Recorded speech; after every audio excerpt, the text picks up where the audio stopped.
Action committee کا احتجاج شروع ہو چکا۔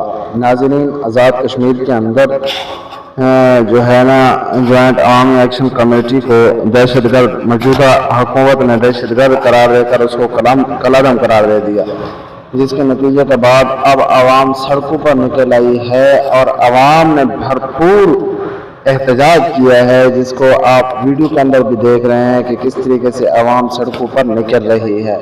تو ناظرین، یہ انتہائی اہم واقعہ ہے اور ساتھ ساتھ ابھی عوامی طاقت اور عوام کا زور کس کے ساتھ ہے یہ بھی مزید تفصیل کے ساتھ پتہ چل جائے گا، لیکن اس ٹائم تک جو ان کا احتجاج ہے وہ بہت بھاری اکثریت کے ساتھ احتجاج ریکارڈ کرا رہے ہیں۔ یہ عوامی ایکشن کمیٹی کے لوگ جو ہے نا روڈوں اور سڑکوں کو انہوں نے جام کرنے کا عمل بھی شروع کر دیا۔ 9 جون تک ان کا احتجاج جاری رہے گا اور وہ احتجاج بھرپور ہوگا، جس کی تیاری وہ ابھی سے شروع کر رہے ہیں۔